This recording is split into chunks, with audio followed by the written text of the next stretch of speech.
tasted fire, I'm ready to come alive.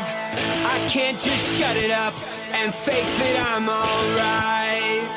I'm ready now, I'm not waiting for the afterlife.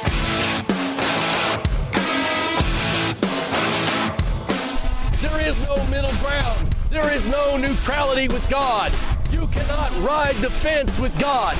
There's only a yellow stripe in the middle of the road for cowards who want to say, I serve God, and try to stay and serve the world at the same time. You can't serve both. That yellow stripe is for cowards. Get out of the middle of the road and choose this day whom you will serve. Choose this day whom you will serve. Will you serve the Almighty God? Welcome to the Last Frontier Evangelism Radio with your host, Pastor Dave Grisham, where we take Jesus to the streets and liberals to the woodshed on Hot Talk, KOAN, 95.1 FM and 1080 AM. Now, here's your host, Pastor Dave. Good morning, Alaska, and I am glad to be back on the radio this week. Welcome back to the Last Frontier Evangelism Radio Show I'm your host, Pastor Dave Grisham. Hey, today we are going to talk about something that is back in the news again, and that is Islam. We're going to talk about Islam. Why do we have to keep talking about Islam? Well, because they just keep doing stuff. That's why.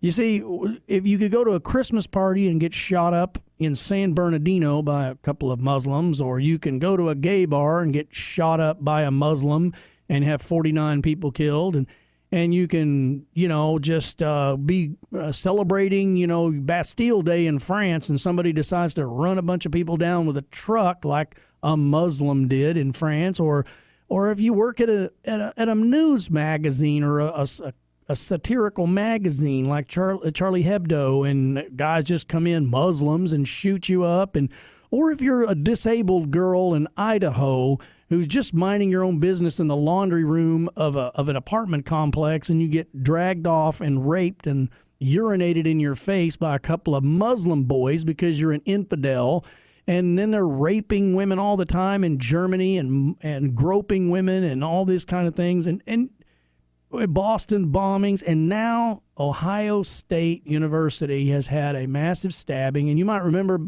a while back there was another stabbing just almost like it. It was in Minnesota in a mall where a security guard who was a Muslim decided he was going to go on his own personal jihad and start stabbing people. Now, how long is it going to take, folks?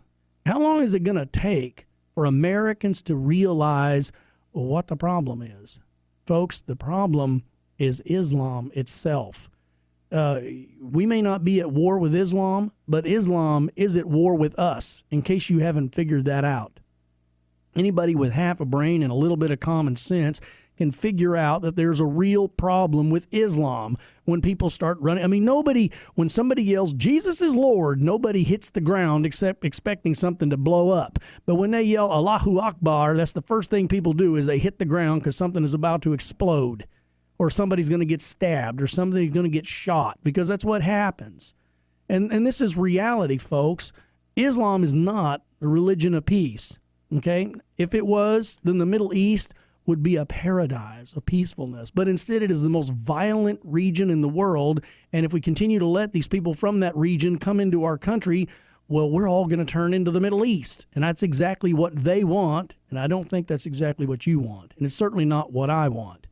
Now, today, I have with me a book in my hand, and this is the Koran. Now, on the top of it, it says the Holy Koran. It is not a Holy Koran. It will be one day when I shoot a few rounds through it. It will then be holy. I can't do that on the radio because they don't let us shoot guns here in the studio, and there's no smoking allowed in the building by ordinance, so I can't burn this Quran on the radio. But I can show you, actually, you can't see it, but you can hear that I do have a Quran. Take a listen to this. Did you hear those pages tearing? Yeah, that's me tearing some pages out of the Quran. Here's another one. Yep, tearing them right up. Going to wad those up and maybe flush them in the toilet later. And during the entire program today, I want you to know that I'm going to be sitting on the Koran. There. Ooh, it's cold. I had it in my car for a while. It's kind of cold on the rear end. It's getting cold outside in Alaska, folks. And so now I am sitting on the Koran. Now, if you hear any bodily noises coming from that end, I apologize in advance. That's Taco King. That's not my fault. That's Taco King's fault. But I'm not going to hold it for the Quran's sake. Okay? So I'm going to sit. I'm going to remind you each segment that I'm sitting on the Quran. I'm going to desecrate. Why would I do that? Oh my goodness, why would I desecrate a Quran? I'll tell you why. Because it's an evil religion. It is literally an evil religion. It is a religion of the devil. Muhammad was not a godly man. Muhammad was a false prophet. Muhammad is probably burning in hell as we speak, and Allah is not God, not the God of the Bible. And I can prove that. You see, the Quran says that Allah has no son. It says that in 6 or 8 different Quranic verses. And in the Bible, it says God does have a son, and his name is Jesus. So if the Bible, the God of the Bible, has a son, and the God of the Quran does not have a son, they are not the same God. Now, we need to start off today on this program to talk about Islam. We need to find out who exactly was Muhammad. This is the real key. There's a huge difference between Christianity and these other false religions, and I'll tell you why. Okay, you take a look at Mormonism, for example. You rely on one guy, Joseph Smith, who had a personal encounter with an angel that he claims, and so the entirety of that religion, that religious sect, or that cult, as a lot of people would call it, is entirely dependent upon the truthfulness of one man, Joseph Smith. And the same is true with Islam. Supposedly, Muhammad had an encounter with an angel. And so the entirety of Islam, whether it's valid or not, hinges on the trustability or the trustworthiness of one man, Muhammad. If he is a dirtbag, then he is not to be trusted, okay? If he is a good guy, then he's more likely to be trusted. So let's look at Muhammad. You see, in Christianity, it's a public religion. It's a public faith. You see, Jesus did his ministry publicly. He did his miracles publicly.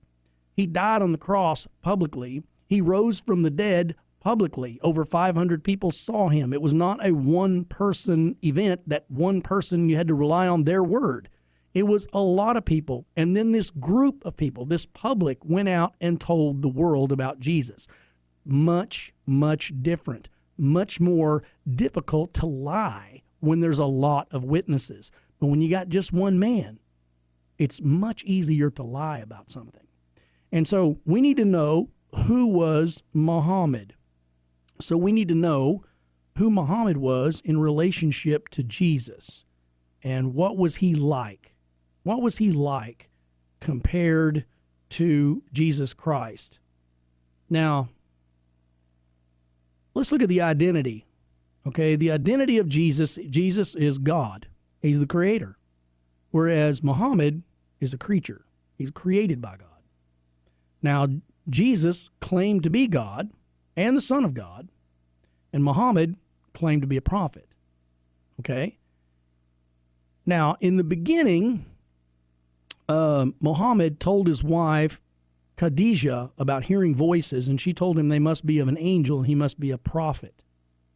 And his Jesus, though, his claim is proven by his resurrection.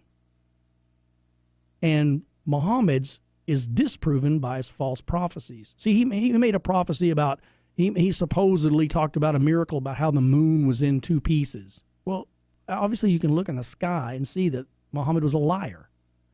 If the moon is in 1 piece, then Muhammad is a liar. And why are you going to trust Muhammad to tell you that he was visited by an angel and he truly was hearing from God, if he's too stupid to look up in the sky and see that the moon is in 1 piece? All right, folks, when the music's playing, that means we're running short on this segment. I'm going to come back right after the break, and I'm going to tell you a little bit more about how Muhammad and Jesus are different and why you can trust Jesus and you can't trust Muhammad, and that means the whole religion of Islam cannot be trusted. We'll be right back, folks. Don't go away.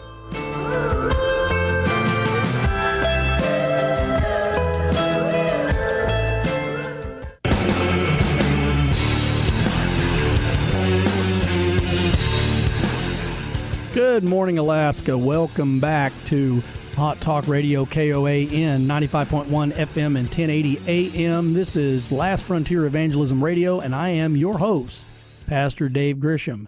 And there's a reason that I call myself the most controversial man in Alaska, because at this moment I'm doing a radio program while I'm sitting with my butt on a Koran. Yes, I've got the pages open, and I'm sitting my butt on the Koran to desecrate it right here on the radio. And I tore some pages out, and I'm going to put them in the toilet later. Okay. Now, we were talking about the difference between Jesus and Muhammad, because if you're going to see, you can't just rely on the validity of Islam based on one man's word for it, which is Muhammad. You see, the entire religion hinges on the validity and the trustworthiness of that one man, because he's the only one that claims he saw an angel, right? Okay. So now we were talking about the differences between Jesus and Muhammad. Now, Jesus raised people, he raised the dead to life. He raised the dead. Whereas Muhammad raised an army to put many to death. See, that's totally the opposite. Jesus lied to nobody, but Muhammad lied to many. And we'll talk about in a second how taqiyya is allowed in Islam to lie to infidels. So lying is okay. The Bible says the thief comes, or the devil comes to steal, kill, and destroy. That's a pretty good description of Islam. All right. Jesus robbed nobody, but Muhammad actually robbed people. Yes, he did. He stole their things. Jesus forgave everyone who came to him, and Muhammad forgave none of those that offended him. Jesus healed thousands, and Muhammad healed none. Jesus killed none, and Muhammad killed thousands. Okay, Jesus walked on water, and Muhammad walked on the blood of those he slaughtered. Jesus had no wives, but he had up to 12 wives, and his youngest wife was 6-year-old Aisha, the marriage of whom he consummated when he was 53 years old, and she was 9. Muhammad was a pedophile. One of his wives, Aisha, he married her at the age of 6, and he molested her throughout that time and took her virginity at the age of 9. So see, do you really want to take the word of a pedophile? Do you want to take the word of a pedophile that he saw an angel from God and God spoke to him? Or do you think maybe that was a demon? You think maybe it was the devil? Yeah. Okay, Jesus never sinned, and Muhammad constantly sinned. Jesus epitomized love, and Muhammad epitomized violence. Jesus sacrificed himself to save others, and Muhammad sacrificed others to save himself. And Jesus is presently in heaven, and Muhammad is presently in hell. You see, those are the differences. So whose word are you going to take? You're going to take Jesus' word, or you're going to take Muhammad's word? And you don't have to just take Jesus' word, because Jesus rose from the dead. He said he was going to do it. Then he did it in front of a lot of witnesses, multiple witnesses who saw him alive after he was crucified and he was raised from the dead. Many people saw it. Now, you can choose to discount it or disbelieve it, but the fact remains that over 500 people saw it, and it was not only just documented in the Bible, it was also documented by several first-century historians who were not even Christian. Whereas Muhammad is the only person that claimed to see this angel. Just like Joseph Smith is the only one that claimed to see that angel that told him, off these little gold plates that nobody's ever seen. You see, somebody had a personal revelation, and then they brought it out, and you had to believe that one person, whether they were telling the truth. All right, now, we've heard a little bit about Muhammad and what he did and so what we need to talk about now is we need to talk about what Islam believes and what Islam teaches. Okay, now, Islam, contrary to what people say about Islam being the religion of peace, that is a lie. Because, I just told you a minute ago that Muslims are actually allowed to lie to infidels so that they can gain an advantage over them. We'll talk about that again here in just a moment. Now, does the Quran really contain over 100 verses promoting violence? Yes, it does. The Quran contains at least 109 verses that call Muslims to war with non-believers for the sake of Islamic rule. Some are quite graphic, with commands to chop off heads and fingers and kill infidels wherever they may be hiding. Muslims who do not join the fight are called hypocrites and warn that Allah will send them to hell if they do not join the slaughter. Now, does that sound like a message from God or a message from the devil? Now, I'm not going to deny that there's violence in the Bible. A lot of people are going to say at this point, well, there's violence in the Bible. That's true. That is true. But here's the difference, okay? God told the Israelites to, say, kill the Amalekites. He gave the Saul, who was king of Israel at the time, he said, go and kill the Amalekites, their king and everyone, all their animals and everything. So they were told to kill a certain group of people at a certain time in a certain place. It is not an open-ended call for violence against unbelievers in general. Islam does do that. Islam does not say kill certain numbers of people in this certain place at a certain time, and after that, love your enemies. But that's exactly what the Bible does. The Bible says kill these certain people at a certain time in a certain place, and then after that, we're going to give mercy to everybody, and guess what? That's why Christians are not running around yelling Jesus is Lord and blowing themselves up, because they believe they'll go to hell. They believe that is not the will of God. Whereas in Islam, they are taught violence. Now, I've got some Quran verses here. Quran, chapter 2, verses 191 through 193, and kill them wherever you find them, and turn them out from where they have turned you out. And al-fitna, disbelief or unrest, is worse than killing. But if they desist, then lo, Allah is forgiving and merciful. And fight them until there is no more disbelief and worshiping of others, and worship is alone for Allah alone. So it goes on to talk about how if they give up, then you can have mercy on them. But if they don't, if they continue to not want to be Muslims, you must attack them and kill them wherever you find them. And in Quran 2:244, it says, then fight in the cause of Allah and know that Allah heareth and knoweth all things. Quran 2:16, fighting is prescribed for you and you dislike it, but it is possible that you dislike a thing which is good for you and that you love a thing which is bad for you. Then he goes on to talk about how you need to attack unbelievers. And as to those who reject faith, I will punish them with terrible agony in this world and in the hereafter. So he's talking about violence again. That's Quran 3:56. Quran 3:151. Soon we shall cast terror into the hearts of the unbelievers. That's where terrorism comes from this verse. For they joined companions with Allah for which he had sent no authority. That's talking about people, polytheists, and they include Christians in that because they believe the Father, Son, and Holy Spirit is polytheist. So they intend to kill us, okay? And so there are many, many, many verses. I don't have time on the radio today to go into all the numbers of verses. Now, Islam not only calls for violence against unbelievers, it also calls for violence against believers as well. It calls for violence against women. You want to talk about misogyny? If you're a liberal out there, you want to talk about misogynist? Oh my goodness, Islam is the epitome. If you look up the word misogynist in the dictionary, it's going to have a picture of Allah there next to it.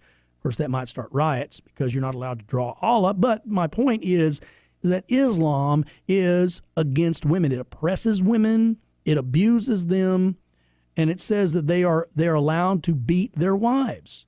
And in Quran 4:34, men are the maintainers of women because Allah has made some of them to excel others because they spend out of their property. The good women are therefore obedient, guarding the unseen as Allah has guarded.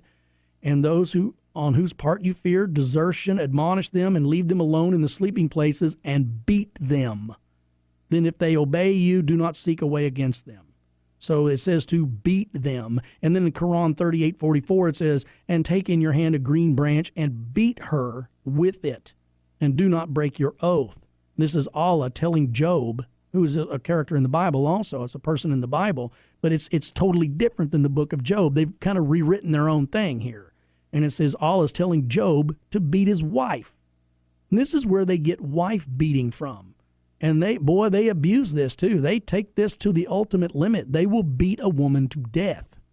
And there is no punishment for it. I have friends who have lived in Muslim countries. I used to work in counterterrorism, so I've spoken to numerous people who have served overseas in the Middle East fighting against Muslims, and they will tell you that part of their culture is to beat women. They beat women regularly. So if you're a woman, you certainly don't want to marry a Muslim man. You should leave skid marks that you run away so fast. So, okay, I hear the music playing. That means this segment is about up. This is Pastor Dave Grisham with Last Frontier Evangelism Radio. You can contact us at lastfrontierevangelism@gmail.com. If you have questions, comments, threats, or whatever, send them to me there. And remember, I'm sitting my butt on a Koran, and I'll be back and still be sitting on it right after the break.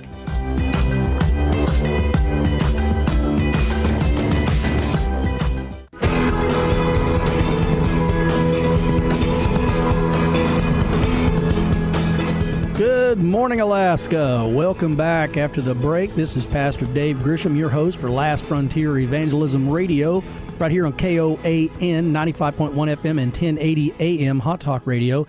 And we are taking Jesus to the streets, and today we're taking Islam to the woodshed. Yes, we're talking about Islam because there's been another terrorist attack by another Muslim, of all things. I mean, it just seems like another day, another Muslim goes nuts with a knife or a gun or a bomb and kills some people. But, oh, hey, it's a peaceful religion, right? Yeah, that's what they say.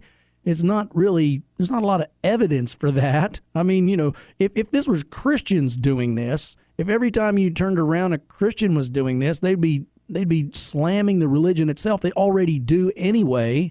And we don't kill people. Christians don't go around. And, of course, now they're going to say, and this next part I'm going to talk about, because I'm talking about what Islam teaches. We're talking about sexuality right now. On this segment, we're going to talk about what does Islam teach about sexuality. Well, it teaches that a woman can't have any sex with anybody outside of her husband. It teaches that. And it teaches that a man is only supposed to have sex with his wife as far as women are concerned. But in practice, in the Middle East, and if you don't believe me, I want you to find the nearest veteran who has served overseas in Iraq or in Afghanistan, and I want you to ask them if what I'm about to tell you is the truth, okay?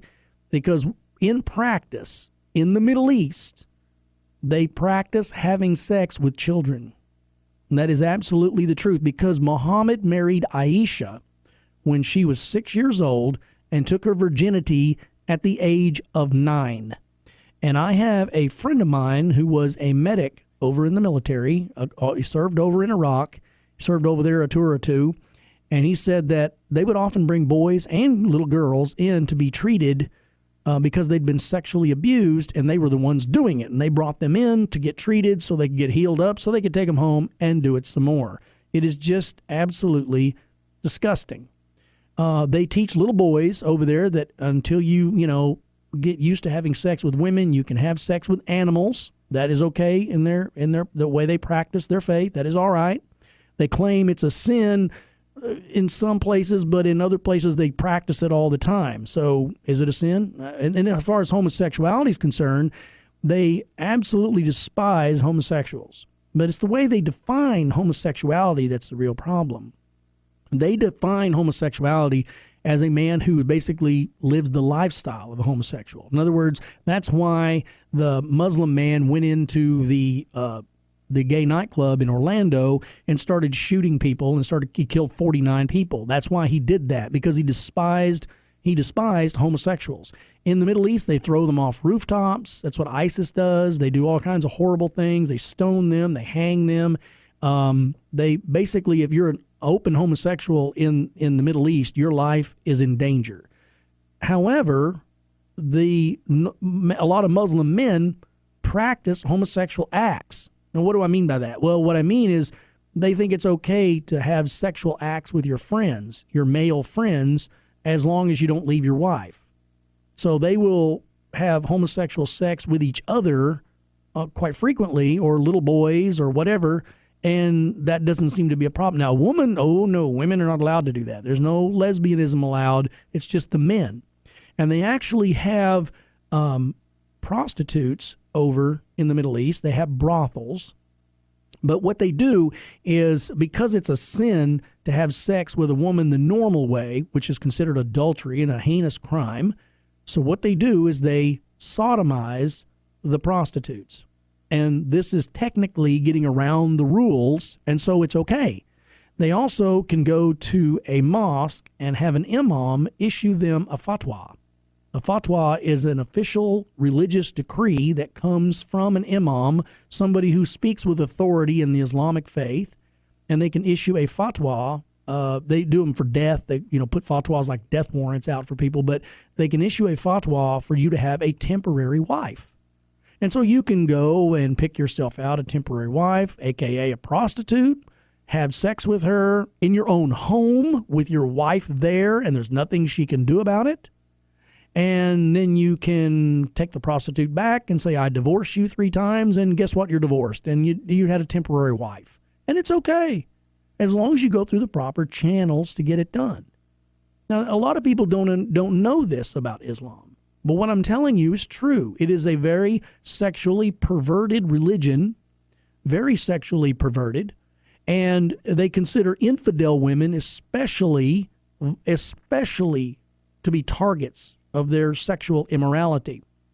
If you are an infidel woman, this is why Sweden has gone from one of the safest countries in the Western world to being the number 2 rape capital of the world. Sweden. Because of all these immigrants coming in from the Middle East who think if you're an infidel woman, well, you're free for the taking. Why are you free for the taking? Because the Koran teaches that if you are an infidel woman and you are committing jihad, and believe me, they understand immigration as a jihad. This is an old 7th century tactic that most people don't recognize today because it's not a smart bomb. It's a demographic dumb bomb, and they bring in all these Muslims and they outbreed you and take over your country from within. They see this as a jihad. So they come over here in this jihad to take over Western Europe, and they see all these women as spoils of war. And so in the Quran, it says you can take a woman as a spoil of war, and you can have sex with her. Muhammad had concubines. Muhammad had lots of concubines. Muhammad was married to 13 women, including 11 at one time. He regulated them to either consecutive days or, according to some accounts, all in one night. He had sex with a 9-year-old girl and married his adopted son's wife after arranging a quick divorce. On top of that, Muhammad had a multitude of slave girls and concubines with whom he had sex, sometimes on the very days in which they watched their husbands and fathers die at the hands of his army. This is Muhammad. That is their version of Jesus. Now, does that sound anything like what Jesus would do? No, I don't think so. It is not worshiping the same God, folks. It is not worshiping the same God. Jesus said you'll know a tree by its fruit. What is the fruit of Islam? Sexual immorality, child molestation, bestiality, rape, and then all kinds of acts of violence like murder. These are the fruits of Islam. And this is the difference between Jesus and Muhammad. And so remember, I told you in the other segments, if you're going to look at the validity of Islam, you have to look at the validity of the Prophet Muhammad, because he is the only person that you can rely on to believe or not believe as to whether he spoke to an angel or not. Now, if he spoke to one of God's angels, then he's telling the truth and everything about Islam is true. But if he has spoken to one of the demons, one of the devil's fallen angels, then everything he's teaching is a lie. Now, if you think having sex with a 9-year-old girl is a good thing, then I suppose maybe you can give some validity to Muhammad and his religion. But if you think it's perverted and sick and twisted and evil, then it cannot have been an angel from God. There is no way. There is no way an angel from God, the Almighty God, would come down here and tell a man that it's okay to commit such perversions, such sick perversions. There's no way. Absolutely no way. Now, Islam, for women, sex is much more restricted, much more, because women are considered property. In Islam, a woman is property. You can do pretty much with your wife whatever you please. And you can beat her if she doesn't agree with it. Okay? Any woman that is raped, if a woman is raped, in Islam, in the Quran, it says there must be 4, not 1, not 2, not 3, but 4 male Muslim witnesses that say it was rape or she wasn't raped. As far as they're concerned, she's admitting to adultery and she'll be stoned to death. And that's what happens to a lot of women. They bury them up to their chest with their arms at their sides where they cannot move and they cannot get out of the way. And they stand back and stone them to death, beat them in the face and head with rocks. That's what they do. This is a woman's life in Islam if she's ever raped. Folks, does that sound like a godly religion to you? Does that sound like Muhammad was telling the truth? Does that sound like an angel of God told Muhammad anything at all? I don't think so. All right, folks, we'll be back right after the break, and I'm going to tell you exactly how you can, as a Christian, witness to a Muslim and how you can hopefully try to lead them to Christ so they won't be this way anymore. We'll be back right after the break. Don't go away.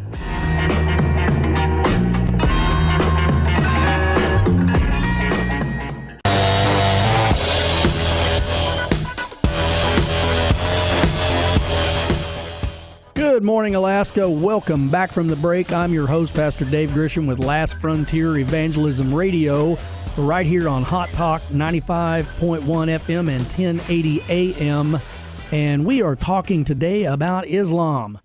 We are talking today about the difference between Muhammad and Jesus. We're talking about Islam and what it really teaches, how it abuses women, how it teaches pedophilia against little children, about how it commits acts of violence and teaches people to chop off the heads of infidels. And we've talked about all of that in the last three segments. And I want to remind you that during this entire program, I have been sitting with my butt right on a Koran. I opened up the book and set it under my butt, and I've been sitting on it. And like I said, if you hear me pass any gas, I apologize. That would be Taco King, and I'm not going to hold it back for the Koran, okay? And we tore some pages out of it right here so we could flush them down a toilet later on, because that's where they belong. All right. And I don't have any problem burning a Quran. I have absolutely no problem burning a Quran whatsoever. Actually, in 2010, I attempted to burn a Quran in Amarillo, Texas, and I announced it on the news, and they talked about it on the news, and about 500 people showed up to protest me, and a bunch of people put their hands on the grill, and I did not burn it because I didn't want to burn their hands. I'm a Christian. If I'd been a Muslim and I was going to burn a Bible, I suppose they'd have scars to show for it. But as a Christian, I didn't want to hurt anyone, so I didn't burn the Quran that day. I have burned the Quran since then, though, and put it on video. Not a problem. And I'm going to make this Quran holy later on by shooting a few rounds through it. That's the only way it's going to be holy. All right. So in the last segment, we talked about the sexual immorality of Islam. And we talked about, in the other segments, we talked about the history of Islam a little bit and the difference between Jesus and Muhammad. In this segment, I want to tell you how to witness to a Muslim. If you want to speak to a Muslim, and what you kind of got to do is you kind of got to go to the Quran. That's what they respect. If you try to go to the Bible, straight to the Bible, they really won't respect that. So this is a technique that I have used, and I've used this to lead Muslims to Christ. And I have led Muslims to Christ. And this technique works fairly well. It doesn't always work, but it works good for those that are willing to think and ones that are willing to listen. What you do is you tell the Muslim, you say this. You say, in the Quran, it says that God, by a miracle, made Jesus' mother, because, see, they recognize Jesus as a prophet. They don't recognize him as a son of God, but they do recognize him as a prophet, and they call him Isa. So the Spirit of God, or God, through a miracle, made Isa's mother pregnant. Is that correct? And they'll say, yeah, that's right, because they believe in the virgin birth, because it teaches that in the Quran. So they recognize that. So use that. And so when they agree that God made Miriam, or Jesus' mother, Isa's mother, pregnant, then you say basically then, okay, ask them, so if God did that, then who is Jesus' father? Now, at this point, oftentimes they'll get kind of confused, or sometimes they get angry because they'll say, well, Jesus has no father. He was like Adam, and he didn't have a father. And you'll have to say, well, now, Adam didn't have a mother either. You see, Adam didn't have a mother or a father. He was created from the dirt. That's exactly what it says in the Quran, too. So they believe the same thing in a different way, but they believe the same basic thing. So Adam was created by a miracle, but he didn't have a mother or a father. Jesus was born from a woman. And so he was just like other men on the earth. He had a father who was Jesus' father. Now, if they say that God was his father, then what you say is this. Well, if you claim that Muhammad is a prophet and you claim Jesus is a prophet, why would you be following Muhammad when you also just admitted that Jesus was the Son of God? You see, Jesus is the Son of God. If he's the Son of God, who has the inheritance of heaven? The firstborn son always has the inheritance of heaven. And the Muslims actually recognize that. That's part of their tradition as well.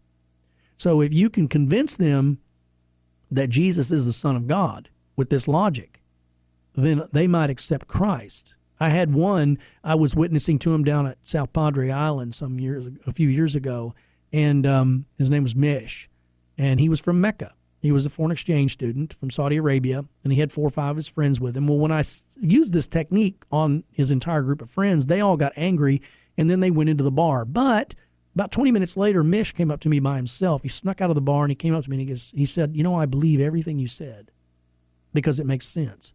He said, but I have a question. Why did God send his son to die on a cross? And so then I gave him the gospel. I explained to him about the justice of God needing to be satisfied. That if God's justice was perfect, as just as his mercy is perfect, if God is perfect, his justice just can't let it go. The justice has to be satisfied. So Jesus took the punishment on our behalf and took the justice of God so we could receive the mercy of God. And I explained all that to him, and he accepted Christ as his Lord and Savior. And hopefully he's going to go back to Mecca and lead other Muslims to Christ, maybe using that same technique. See, and you can go a little further with it, too. You tell them, well, see, Jesus performed miracles, and they admit that because even in the Quran it says Jesus performed miracles. Isa, according to them, performed miracles. Muhammad did not. And this is well known in Islam. So Jesus performed miracles because he had the attributes of his Father. I looked at Mish that day, and those other guys. I said, look, you guys probably look like your father. You might walk like your father. You probably got some personality traits like your father's. You have attributes of your father. Muhammad had attributes of his earthly father. That's why he never performed any miracles. But God made Jesus be born of a miracle, and the evidence that Jesus is the Son of God is the fact that he did miracles too, because he had the attributes of his father. Try that when you witness to a Muslim and see how that works for you. It has worked for me in the past. I've led Muslims to Christ with that. And Muslims are oftentimes difficult to lead to Christ because, not just because they sometimes are so headstrong and so prideful, because they're basically, their religion is like they have an air of superiority with their religion. It's a prideful thing. It's a very prideful religion. So if you find one that is humble enough to see that logic and admit to it, then you can maybe break through. But it's a little difficult with them oftentimes. And even though it is difficult, some can be reached. And those are the ones we're trying to reach. And you're going to plant a seed in their heart no matter what when you talk to them about it. You're going to plant a seed in their heart, and eventually God may give increase to that seed. And every time you lead a Muslim to Christ, it's one less potential terrorist in the world, one less potential abused woman at home, one less child molested, one less act of violence committed in the world. You see, because Jesus is the Prince of Peace. Muhammad was a prince of violence. He was a military commander who killed thousands of people, chopped their heads off, took their wives as slaves, raped women. He was a terrible, terrible person. Are you going to sit there and tell me that you believe that religion is valid with a man like that being the only testimony as to the truth of that religion? No, I'm not accepting that testimony. I'm going to accept the testimony of numerous men and women who testified they saw Jesus Christ rise from the dead. That's the testimony I'm going to accept. And that's the testimony that you should accept too. And if you are a Christian, you need to be reaching out to these Muslims that are coming in. They're coming in the country whether you like it or not. They are. They're here. They're already here. We've already got a problem, as evidenced by the attack at Ohio State University. And there are going to be others. You know, a woman in Oklahoma City got her head chopped off a couple of years ago by a Muslim. There was a hostage situation in Amarillo, Texas, where I'm from, because a Muslim man got passed over for a promotion because a woman got promoted instead at Walmart, so he went and got a gun, and there was a hostage situation. They're here, and the problems are already here. What you need to be doing is leading them to Christ. Because if you woke up tomorrow and every Muslim in the world was converted to Christianity, there would finally be peace in the Middle East, and the world would be a better place. I promise you that. It would happen. And it's going to happen one heart at a time, one Muslim at a time. And you Christians, you saints, are going to have to get out there and do it. You're going to have to do the hard work. And it's not going to be fun. It's not going to be easy. But every soul that goes to heaven may be hard fought for, but it's well worth it. Let me tell you, because I've led some to Christ. I could tell you stories, and I will be in the future. So anyway, this is Pastor Dave Grisham of Last Frontier Evangelism Radio. You can reach us at lastfrontierevangelism@gmail.com. If you have comments or questions or hate mail, love mail, whatever, send it to me there. And we'll be back next week when we're talking about we execute Santa Claus. Oh my gosh, we execute Santa Claus by firing squad. It'll be great. You'll love it. See you then.